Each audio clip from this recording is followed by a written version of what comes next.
I said I wanted to talk about conservatives. And you know what? Here is Exhibit A. Not PragerU. No. It is our old friend, Gabriel Nadales. He's back. Now, I covered him a while ago. He is as the name would suggest, I used to be Antifa. Interesting. He went from Antifa to Prager University. Quite a leap. Quite an ideological jump. Surely this wasn't financially motivated at all, right? So, the video that was out of him a while back, in fact, I think he even has a book. Yeah, he does have a book. That's right, I covered it, like, last time I covered him. He's talking to PragerU. He's got a book. I know he does, like, speaking tours as well. This is the first conservative mindset we're going to look at. The Grifter. And look, the word grifter gets thrown around so much these days, so let me be perfectly clear. A grifter is somebody who is insincere in their advocacy, whatever that may be, whether that's for right-wing politics or left-wing politics, somebody who's insincere and their only motivation is money. Which is why I'm skeptical of Gabriel's political change from Antifa to being somebody that associates with Prager University, a platform that is astroturfed by fracking billionaires, which has made videos being critical of climate change, being critical of slavery abolition, and of course, lying under the sun, lying about everything there is about BLM and Antifa. But hey, I'm going to give Gabriel a fair shake, see what he's got to say. He's a big shot now. He's got his own video. So, let's jump in.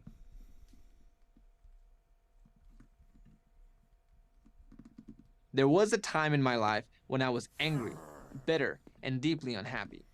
I wanted to... Okay, so we're... I'm already 7 seconds in, alright? We've already got a problem.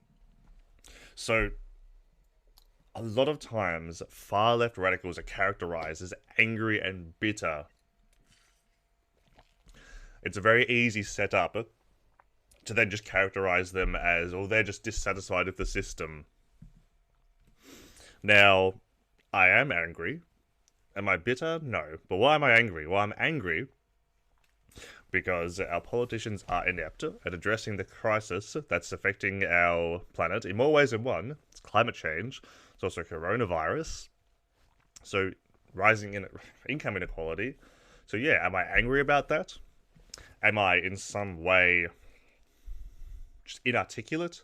Absolutely not. I'm very specific in my advocacy.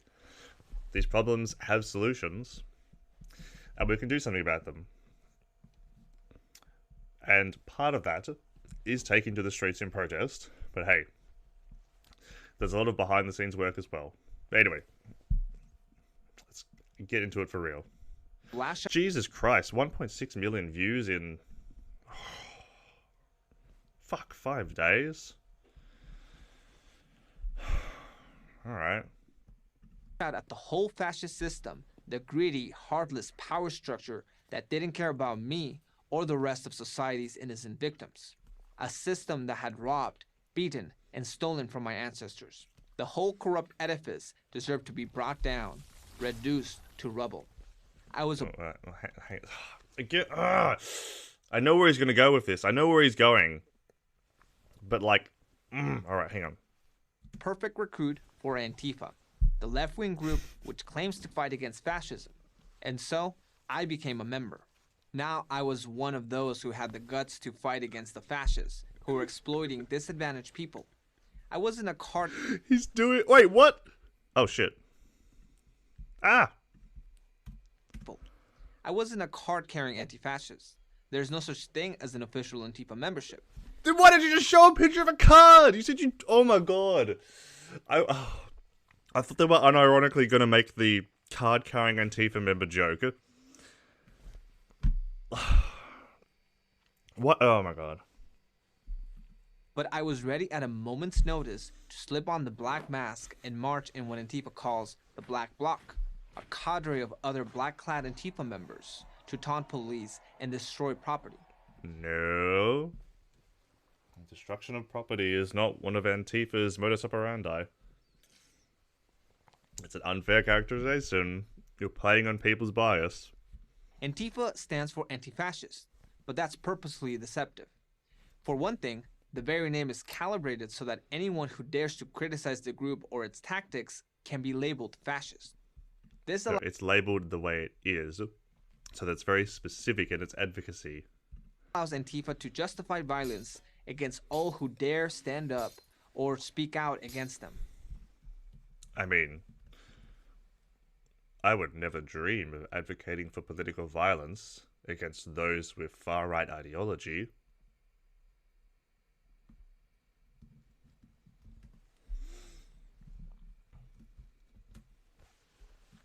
A few groups boldly declare themselves Antifa, like Rose City Antifa in Portland, but most don't, preferring to avoid the negative publicity. That's part of Antifa's appeal and strength. It's hard to pin down. Yeah, exactly. Almost as if it's a decentralized movement. There is no identifiable leader. To be part of Antifa, you must adopt two basic principles.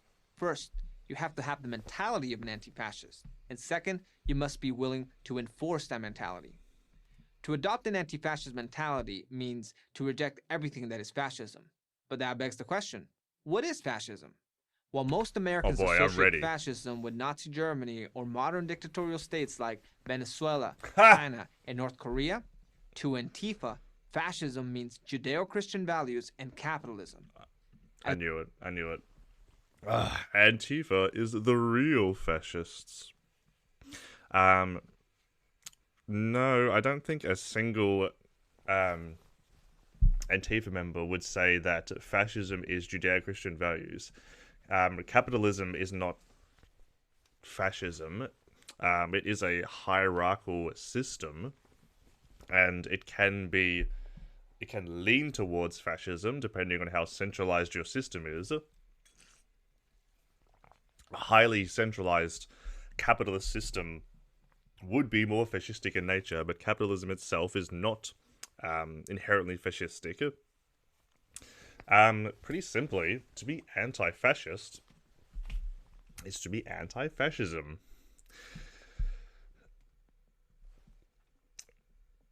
Like I said, it's really about hierarchy. Fascism is a system that's based on hierarchy. Unjust hierarchy. I need to be more specific. Put very simply, fascism is defined as an ultra-right-wing, ultra-nationalistic,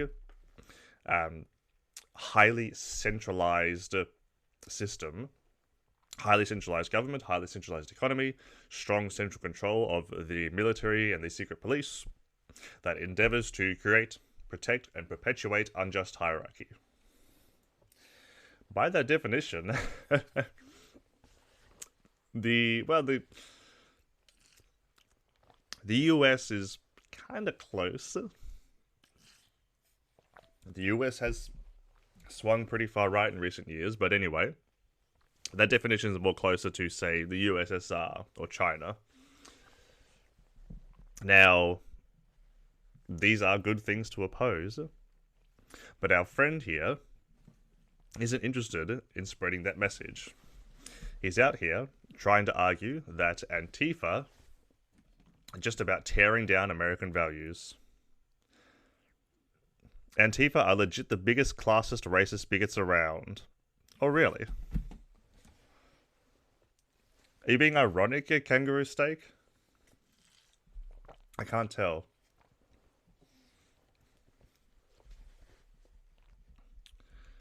As an Antifa group said on its Twitter account in 2018, the fight against fascism is only won when the capitalist system is smashed. And I mean, there's more to it than that. You could have a post-capital system and still have fascism. Name means smashed. Breaking windows, tearing down Oh statues, my throwing god. Molotov cocktails, looting and burning businesses, and When people say smash capitalism or smash the patriarchy, they don't literally mean go out and smash something. harassing and physically assaulting people. Yeah, We yeah. saw it all in the summer of 2020. You know what we saw? 93% peaceful. Ugh, they're still mad. In Portland, Seattle, Minneapolis, and other cities. Antifa is not solely responsible for all left-wing political violence. Not every attack by left-wing radicals is an Antifa attack. Oh, he needs to work on not looking like he's just reading off a prompter. Sorry, mate, amateur mistake. But Antifa exemplifies the worst of this dangerous ideology, which is becoming bolder and more prevalent in American society. Because America's slipping further and further towards far-right ideology, mate. We need more anti-fascists because America is intent on becoming the very thing that professes to hate and oppose. My friends,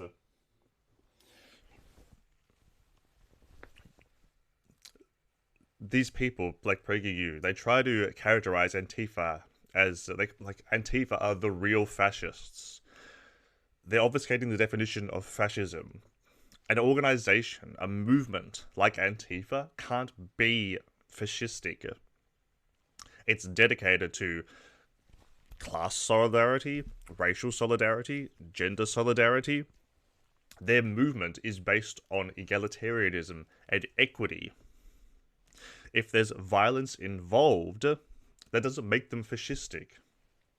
And the violence that Antifa is involved in is defensive.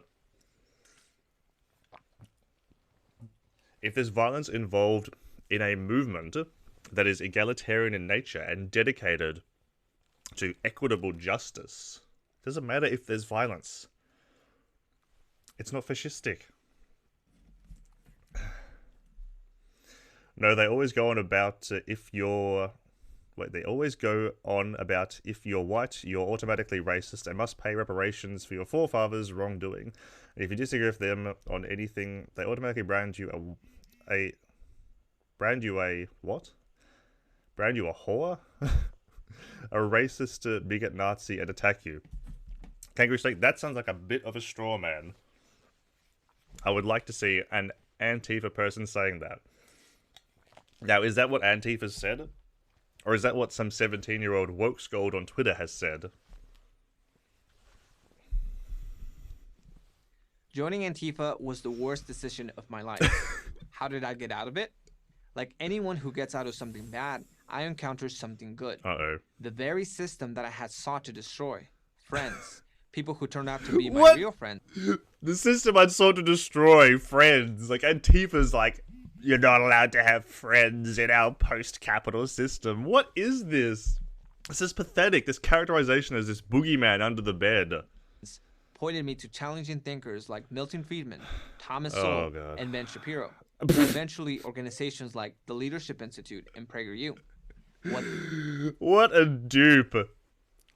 See, if you looked at those thinkers, and came away thinking that they had the right answer, oh man, there's no hope for you.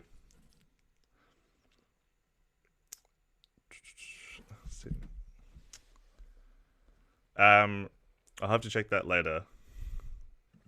What they said just made sense and offered me a better way to live.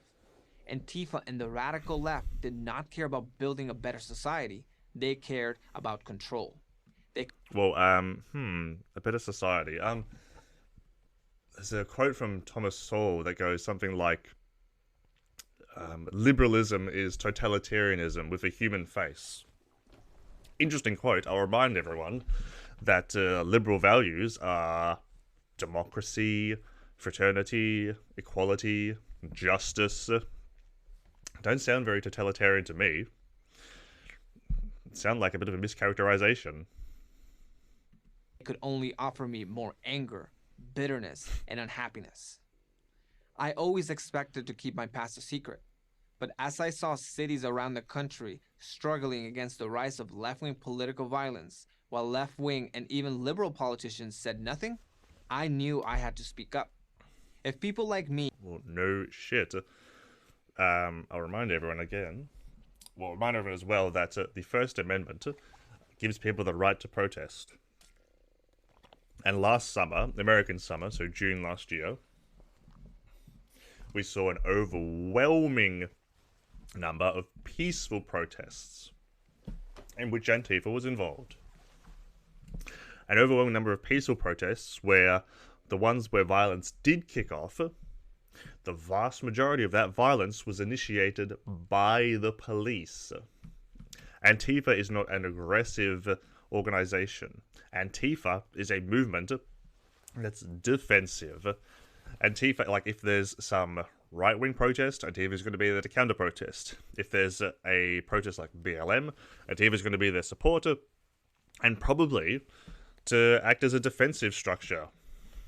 Because as PragerU is mischaracterizing, Antifa is involved with violence, but on a defensive format. Who know what is really behind Antifa don't, the left will obliterate what it means to be a free American. So here I am. And here's my message. Young people don't drift to the left because they believe the left is superior. Most do because they have never been exposed to anything else. Leftism has become what Andrew Breitbart once described as the default position. The American idea... Imagine being American and saying this. Imagine being American and saying that leftism is the default ideology. Unbelievable. American education is dedicated. Beyond education, American culture is dedicated towards pushing people to a center-right position. What we have here is just an example of the conservative victim complex. Like, not even saying, like, liberalism is the default position. Leftism is the default position. Unbelievable. is more powerful than you Detached think. from reality. It turned me around. It can turn others around too. The core of that idea, call it the American dream, is not about money. It's about freedom. That, ultimately, is the reason Antifa has to resort to violence. Because if conservatives are allowed to speak freely, they will peacefully convert more and more of Antifa supporters towards the values of liberty. And then Antifa... It's interesting why no conservative demagogues are interested in debating leftist figures. Funny, I wonder why that would be. But will vanish like the nightmare it is. I'm Gabriel Nadales, the student rights Okay, advocate. whatever. Alright, so Antifa's evil because apparently they want to destroy American liberty. Well, guess what, friend? Part of American liberty is being equal in every sense of the word, and that includes gender equality, racial equality, class solidarity, and that is what Antifa is all about. When people like PragerU characterize Antifa, they talk about how they want to destroy American values. Well, one of American values is the right to freedom of speech, and guess what? Antifa takes advantage of that freedom all the time. And you know what? It wasn't the left that was trying to infringe upon freedom of speech last year. It wasn't the left who was trying to send people to jail for a year for burning the American flag. It wasn't the left whose president was trying to change the laws to make it illegal for the media to attack him. It wasn't the left who was trying to change the laws to reduce people's right to protest. Funny that. It's almost as if one side is dedicated to freedom of speech and the right to assemble, and one side is not. And regarding the violence, overwhelmingly peaceful, 93%, and Antifa's involved in defensive violence. Because guess what? Our civil liberties need defending. You know what else? They said the exact thing about MLK.